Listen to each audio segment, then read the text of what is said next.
Hey everybody, so this video is all about descriptive statistics. We're going to review a few measures of central tendency, that's mean, median, and mode, talk about frequency distributions, understand skew, and review other visualization techniques. We'll talk about box plots, and then we'll talk a little bit about introduction to standard deviations and how to calculate them by hand. So before we dive into descriptive statistics, let's review some key terms from last week's module.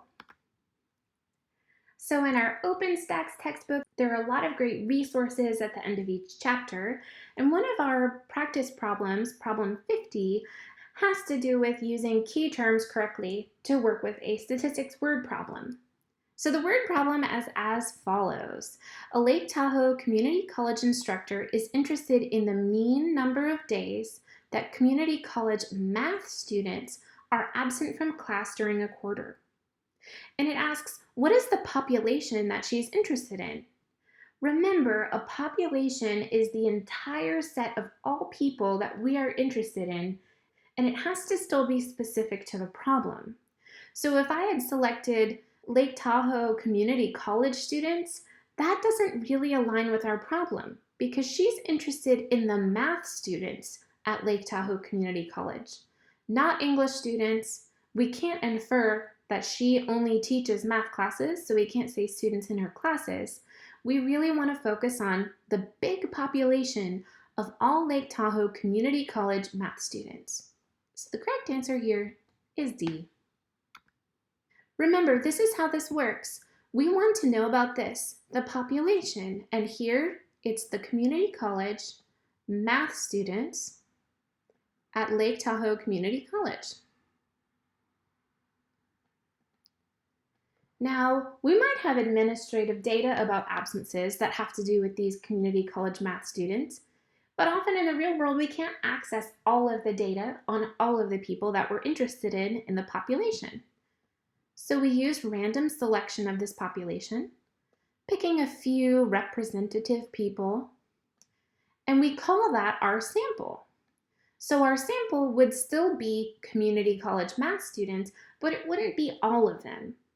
Then, if we wanted to know the mean number of days that these students were absent from class during a quarter, we might survey them or look at their specific data, and we would generate a statistic. Here, X bar, and you can write that in words like this. That's the mean of this sample, right? We might not have all the information to take the mean of the population, but we can take a mean of this sample, X bar, and use that as a statistic to make guesses and inferences about the population mean. Now, if we truly had all the information on all of the community college math students, every single one of them, and how many times they were absent during the semester, then we would have something called mu, and you can write that out this way if you'd like to, mu. That's the population mean, a parameter, right? Okay, I'm going to give away a little trick. Populations and parameters always start with P's. Samples and statistics start with S's. So that always helps you remember, wait a minute, if I'm talking about a sample, I must be talking about a statistic. If I'm talking about a population, I must be talking about a parameter, right? X bar should be pretty close to mu, the population mean. So let's use that information to review problem 51. It's the same problem, but now we're presented with the letter X, which is equal to the number of days a Lake Tahoe Community College math student is absent. So we're not given a value. We're saying this is the score that varies depending on each individual in the sample or population. In this case, we'll say that X is an example of a variable because variables vary based on each member of the population or sample. So X is our variable, and it stands for the number of days that each math student is absent. Let's continue on to problem 52. We're talking about the same word problem, but here we're given this information. The instructor's sample produces a mean number of days absent of 3.5 days. So that means that we're talking about X bar. right? A sample mean. If we're given a specific value for x bar of 3.5 days, would we say that that value is an example of a parameter or a statistic? Here, we know from one of the previous slides that S goes with S, so we can say that it's a statistic. But let's show you how this works. So we've perhaps taken a sample of all of the Lake Tahoe Community College student population that is in math, and X bar has been calculated as 3.5 days in that sample. It's a statistic. We can use that statistic to make inferences about mu, the population mean. So we can say that using this statistic, the population parameter mu, the average is approximately equal to 3.5 days. This allows us to infer that similarly the entire population of Lake Tahoe Community College math students were absent from class on average about 3.5 days a semester. So in your own words, what are descriptive statistics? You can probably take a look at this page and see a lot of terms you're familiar with, right? Mode, median, mean, the normal distribution, often called a bell curve, skew of the data to the left or the right. These are the kinds of terms we're going to review throughout the rest of the lecture. Descriptive has the word describe in it, and we're really talking about describing data generally when we do descriptive statistics. We like to find the mean, median, and mode of the data because it helps us describe the typical score in a distribution. I really love this video, so I'm going to link it for you in the description. I really appreciate this video because it reviews all of the drawbacks and benefits of using different measures of central tendency. Just to review, what are those measures of central tendency we all talk about? The 3 M's, right? Mean, or the average, the median, or the middlemost point of the data, and the mode, the most popular or common value in a data set. One of the best examples that comes from this video is thinking about how mean, median, and mode is impacted by outliers. So she presents a really funny example. Imagine that you're out with 10 people who all make a salary of $20,000 a year. What would the mean be? Well, if everyone makes the same amount, it would be $20,000 a year. What about the middlemost value, the median? Again, since they're all the same, the middlemost value would be $20,000 too. So when we're thinking about the most common value, everybody in this example has the same salary, $20,000, so that's our mode too. And outliers, we don't have any in this case. But let's imagine, like she does in this video, that Elon Musk, who makes around $100 million a year, walks into the room. That's obviously going to skew our data. If we did the math, calculating the mean, we added up all these salaries and divided it by the 11 people, the average income, that mean income, would be around $9 million. Is that a good representation of the amount of money that most people in this room would make? Not really, especially if you were thinking about who's going to pay what for their dinner bill. The median income, though, is still the middlemost value. I know that in this picture, Elon Musk is in the center of the room. But what we do is that we write out values from largest to smallest, and I'm writing 20,000, 20,000, 20,000, many more 20,000, and then our $100 million upper bound, which would be Elon Musk's salary. The middle value of our data, when we put it in order like this, would still be somewhere in here, a $20,000 a year salary value. So the median income might be a really good way to estimate what is a typical score of a salary in that room. The same thing with mode. Mode, again, is the most common value in a data set. And here, the most common value of a salary amount is $20,000. Again, it isn't the average, and we tend to default to the average when we're thinking about what's typical in a population. But when you have an outlier like this high salary value, Using median or mode is a really good way to think about typical central scores in a data set. So let's talk about some of these measures of central tendency that are based on location, where something is located when the data is ranked from smallest to biggest. The median is a number that measures the center of the data. It's either the middle value in an ordered data set with an odd number of values, or it's the average of two middle values if the data set has an even number of values. It doesn't actually have to be one of the observed values if you have to take an average. So let's look at an example. Example number 1. Here we're given data and it's not put in order, right? 1, 7, 9, but down to 4, but up to 16. So our step 1 is to rearrange the data from smallest to largest.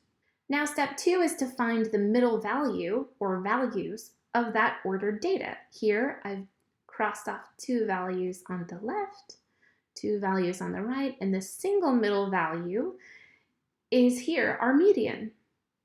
We've determined we don't need to average because we only have one middle value. So the median of this data set is 7. Let's look at example number 2. This time, when we rearrange the data in order from smallest to largest, we have an even number of data values. That means when we find our middle values, there's going to be 2 that are both in the center, right? When I get rid of 2 on top and 2 on the bottom, we have 2 left in the center. And since we have these 2 middle values, we find the average of them. We add them both together and divide it by 2, which is equal to 5.5. So the median value in our data set here is 5.5. Just to reiterate, look back to the data set. We don't have an actual value of 5.5, and that's okay. A median doesn't always have to appear as an observed value in the data set, but it does tell us the middlemost location of our data. Let's talk about quartiles. Before I do that, I want to point you to this suffix, iles, that you're going to see throughout this course. Whenever you see iles, like quartiles or percentiles, that's telling you about a location. We're not talking about percentages, we're talking about percentiles, a single number point that gives us a location marker for data. Here we're talking about quartiles. They're numbers that separate the data into quarters. Again, they may or may not be actual parts of the data, but they help us navigate around locations separating the data into equal parts. To find the quartiles, you're going to first find the median, which is the second quartile, like we did on the previous few slides. Then the first quartile, Q1, is the middle value of the lower half of data. So it's kind of like saying we're taking the median of the lower half of the data. The third quartile, quartile 3, is the middle value or median of the upper half of the data. A percentile indicates the relative standing of a data value when data are sorted in numerical order from smallest to largest. Percentages of data values are less than or equal to the pth percentile. I know that sounds funny. Let's talk about our course formula for percentiles. Now, calculating percentiles for small amounts of data when there are, 50 or less members of a sample can be pretty tricky. And there are a few different ways you'll see on the internet of how to actually calculate a percentile. We're going to stick to what's in the OpenStax textbook in terms of our formulas. If you're interested in the kth percentile, which may or may not be part of the data, you're going to need to think about the index or the ranking or position of a data value among n, the total number of data points in your data set. So first, just like with other problems, you're going to order the data from smallest to largest, and then you're going to use this calculation to figure out the index or the position of the data value that you're interested in. If I is an integer, then the kth percentile is the data value in the ith position in the ordered set of data. If I is not an integer, then you're going to round I up and round I down to the nearest integers and take an average of the two data values in these positions in the ordered data set, which is easier to understand in an example. Think about a test that has 10 possible points, and here are all of the scores, 24 scores that are already put in order from smallest to largest. Now let's say you want to figure out the 75th percentile of our data. Remember, that means K is the 75th percentile. N is the number of items in the data set, which is 24. And I is the index, or the ranking when the data is in order, aka what we do, we count item by item to find the index, that position that we're looking for. So how are we going to put this together? Well, I is going to equal K divided by 100 times N plus 1. If we solved this, that would mean it equals K, in our case, is 75 divided by 100 times 24 plus 1, which is 25. And if you do that math, that equals 18.75. Now, on the previous slide, we talked about rounding. We talked about all that information. Let's first see where about 18 and 19 are in terms of our index, right? Because we've calculated the index, that position or place of the data that would be the 75th percentile. 1, 2, 3, 4, 5, 6, 7, 8, 9, 10, 11, 12, 13, 14, 15, 16, 17, 18, 19. So our 75th percentile is somewhere between this 9 and that 9, which is the same number. So after all is said and done, we can say the 75th percentile is 9 out of 10, a score of 9 out of 10 on a test. So now here's a quick bonus. What's another way to calculate the 50th, and here only the 50th percentile? Or the hint is, what is another measure of centrality term for the 50th percentile? Right, it's the median. The median is the 50th percentile in our data set. So you can calculate, instead of having to use this formula, you can just find the middlemost point of the data, which I'm guessing is somewhere around 7, just eyeballing it, 7 or 8. The 50th percentile is always the median. The more you know. So now let's think about going in the opposite direction, finding the percentile of a value. That's like saying, I want to know what percentile it would be if I earned a 5 on this test. So what you do again is order the data from smallest to largest, and then you use the following formula, and here is how you define the terms in that formula. X, the number of data values counting from the bottom of the data set up to, but not including, the data value for which you want to find the percentile. Y is the number of data values equal to the data value for which you want to find the percentile. N again is the total number of data. Here's the formula, and then we'll round to the nearest integer. Let's put it into practice on the next slide. These are the same scores on a 10-point test, again ordered from smallest to largest, and there's 24 of them. What's the percentile associated with getting a score of 7 on this test? So the first thing that we want to do is set up our formula. Now let's plug into the formula all of that information. So here's our first 7. We want to count all of these numbers below it to find the value for x. 1, 2, 3, 4, 5, 6, 7, 8, 9, 10. Awesome.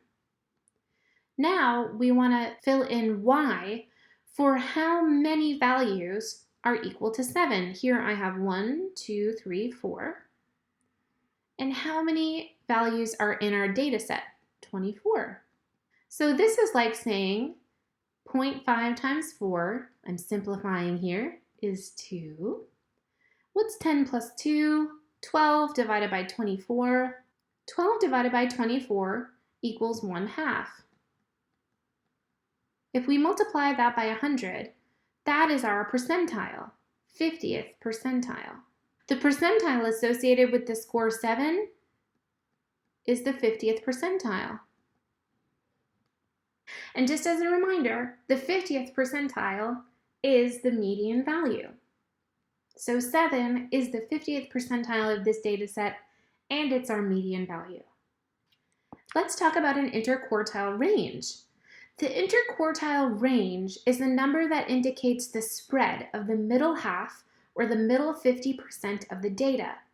It's the difference between the third quartile and the first quartile. Now, when I say difference, that's truly a mathematical term that means subtraction.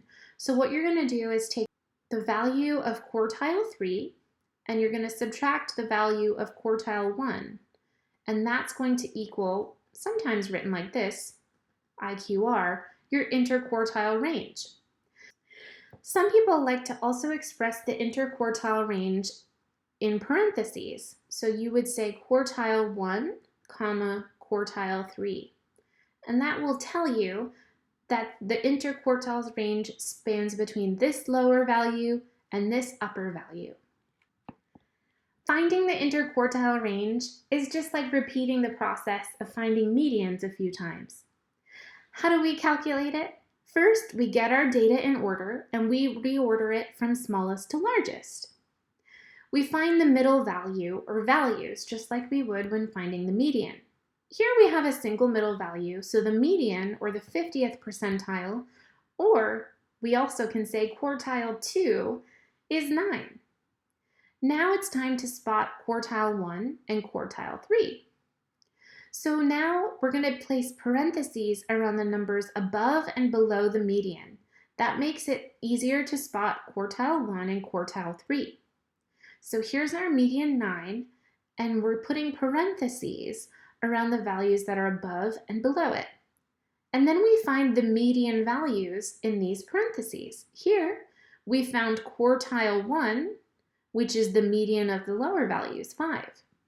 And here we found quartile 3, which is the median of the upper values, 18. So if I wanted to express a range this way, I could say that interquartile range spans from 5 to 18.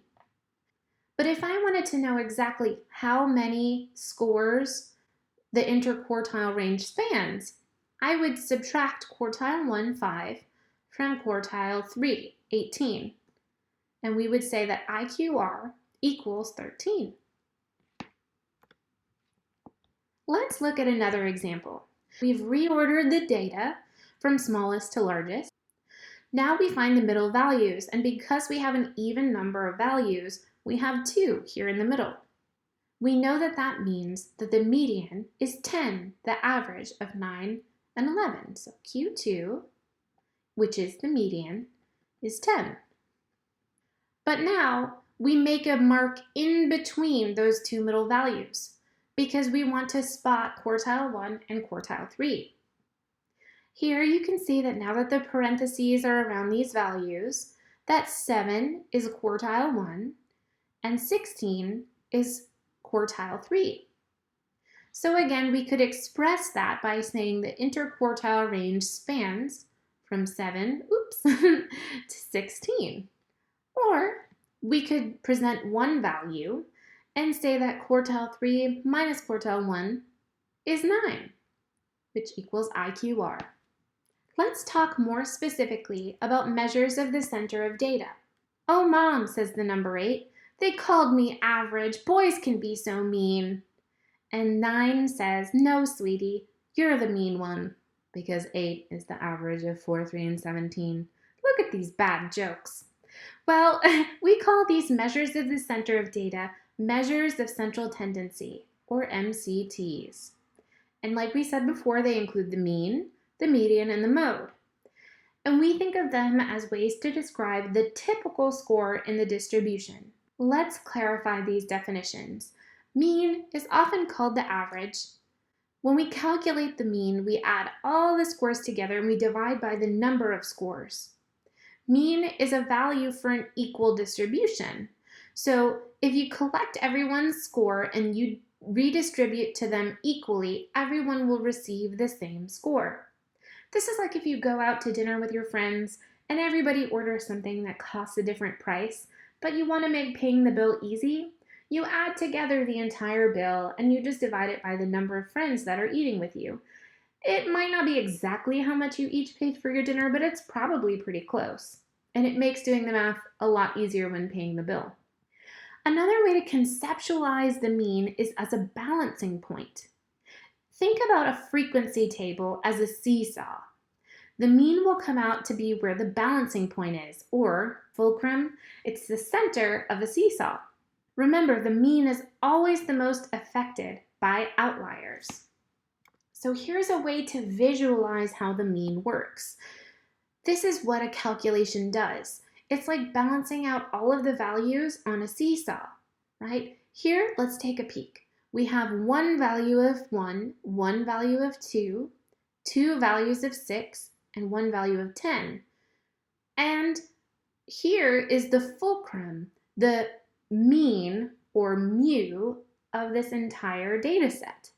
It means that if we had to balance out all of these frequencies, we would want to put the center of our seesaw at 5.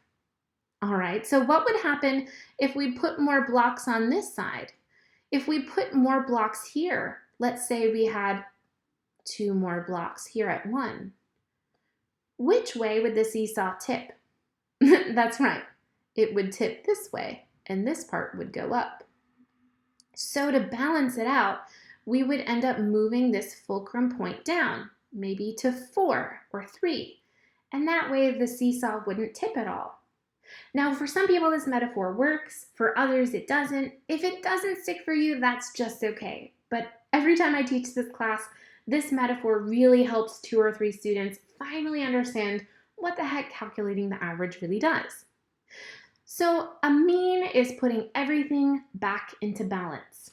When you're in Stata and you need to find the mean, it's pretty easy to do. You're going to go to the command line and you're going to type sum, as in summary statistics, sum, and then the name of your variable. Here, this is just a way of writing age for a particular data set. So if I wanted to find the average age, I would type sum, name of my variable, and then I would see these summary statistics. Here, in this column of our table is the mean, and here is the value, which is the average.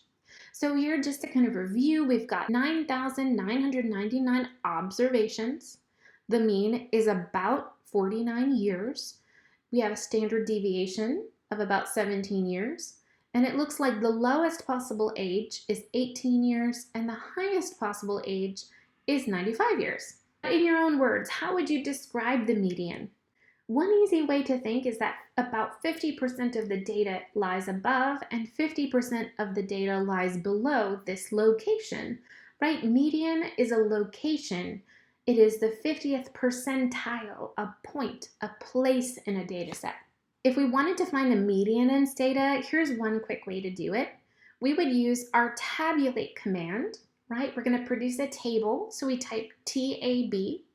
Here is the shorthand in the data set I'm using for the variable how much trust somebody has in strangers. Now you can see I wrote on the slide, this is a little bit trickier. I'm not just reading one value from a simple summary table. Instead, what I do is I go to the cumulative column of this table and I look for the first value that is above 50%. This one is the first one, 58.83, that's above 50. So then I go over here to the left and I see what the score is for that information. So in this case, the median value is that somebody has not very much trust in strangers. What we're really doing behind the scenes with lots and lots of observations, we're getting all of our respondents in the sample standing in a line. And the person that's exactly in the middle of that line would have had this score or answer to the question. So again, for this variable, trust in strangers, the median value is not very much. Here's another example. How do we find the median here? Again, we've run a tab command for this variable control, which means are people unable or able to make change in their life in their opinion? All right, so what do? We go to the cumulative relative frequency column, And here we're looking down for the first percentage that is above 50%. Would you agree it's here? Exactly. So then we go over to the left. Somewhat able to change life. It's the middlemost value among all of the responses to this question. Now let's talk about the mode and how to find it in Stata. Mode is maybe the simplest one. It's the most frequent or common value in your data set. There can be more than one mode in a data set as long as those values have the same frequency and that frequency is the highest. A data set with two modes is called bimodal. So here's an example. What is the mode of this data set? I've given the answer. Now, what about this data set? We have two modes, right? We have 3 2s, but we also have 3 7s. So we have those two modes, and again, they're not very close to each other, and that's okay. You can have modes that are at different ends of a data set. Finding the mode in Stata is easy. We're going to look at the frequency column of a tabulate command. So here we're looking at, again, the same question. How much power do you have to make important decisions in changing your life? Here we're going to look at the frequency that's the highest number, right? Which is the highest frequency among all of these? The most respondents said that they were somewhat able to change their life. 4,489 in fact. So this is the most common answer, the mode. Now is the right time to introduce what we call the law of large numbers. This is a law we see across statistics, and it plays an important role in helping us make inferences from statistical tests. Here's how it works. If you take samples of larger and larger and larger sizes from any population, then the mean of the sample, the statistic, x bar, is very likely to get closer and closer and closer to mu, the mean of the population. In other words, the statistics that you find by doing your math are very likely to better approximate the parameters, the real facts about the population. So as you increase your sample size, we're saying that the statistics will be better, best guesses of what's happening in the big population. We're going to talk about this concept in later chapters.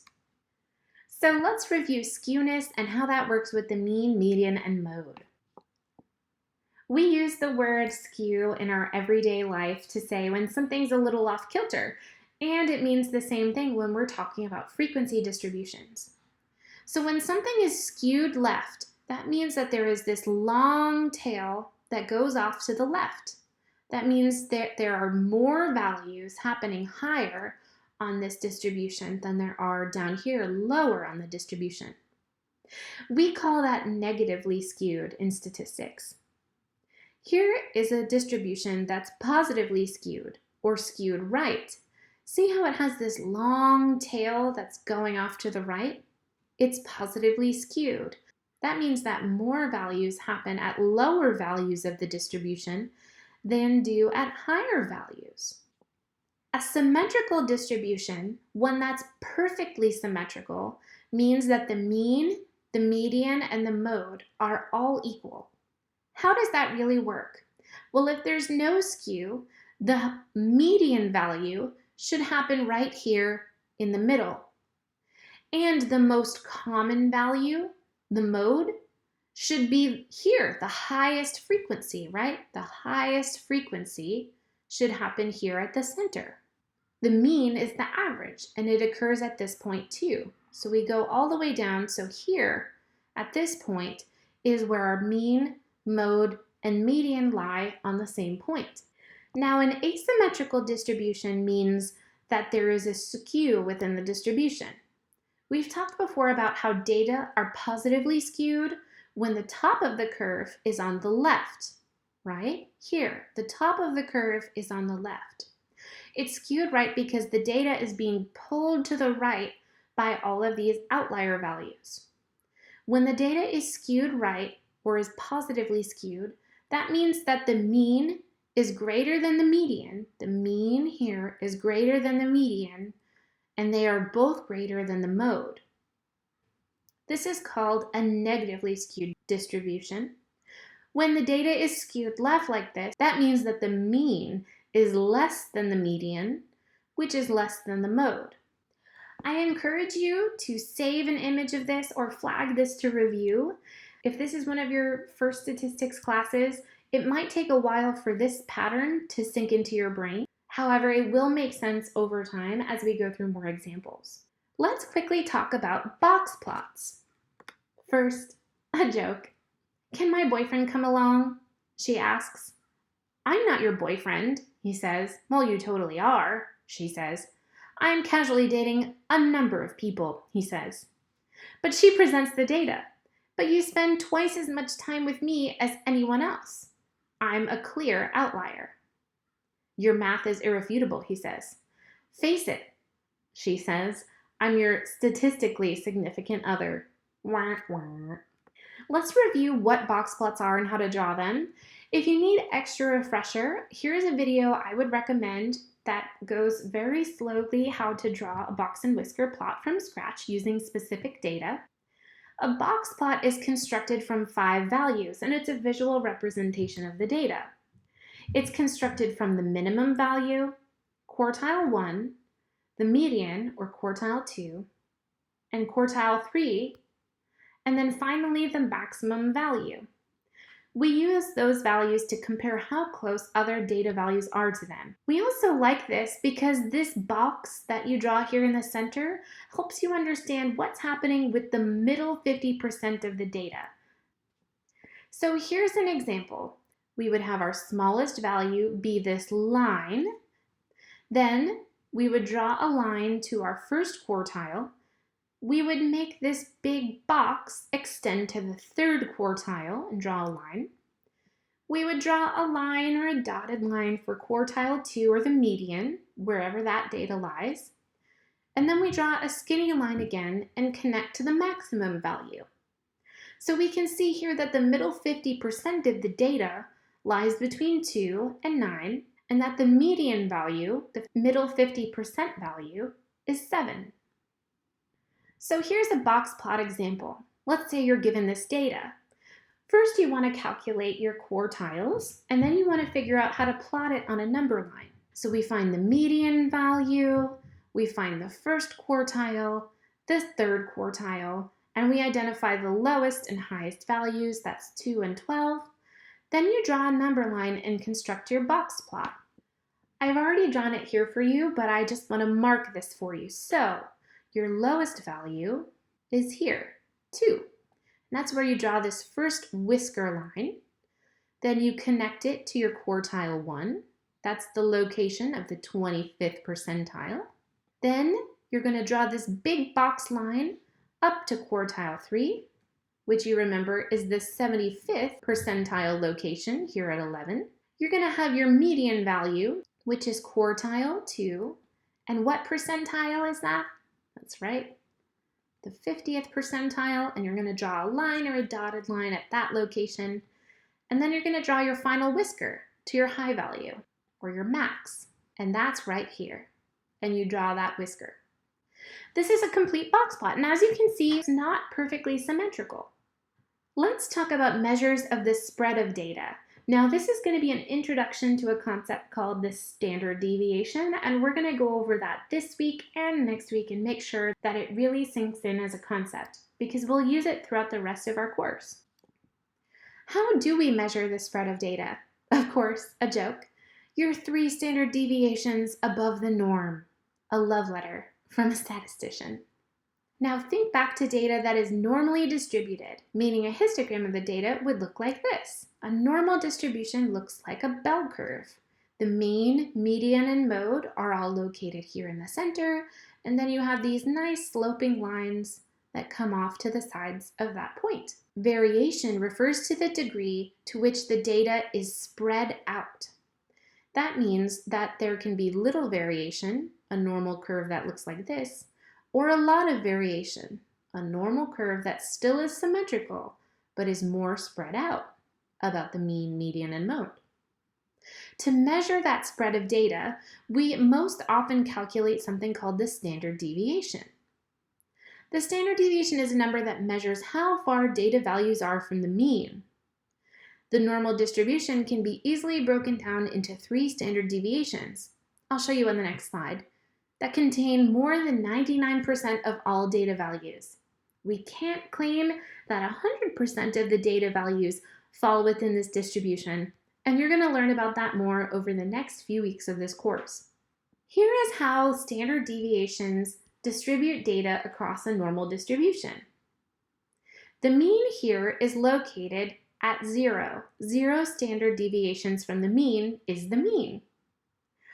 1 standard deviation above the mean means that 34% of the frequencies of the data lie between 0 and 1 standard deviations above the mean. 2 standard deviations above the mean is located here, and 3 here.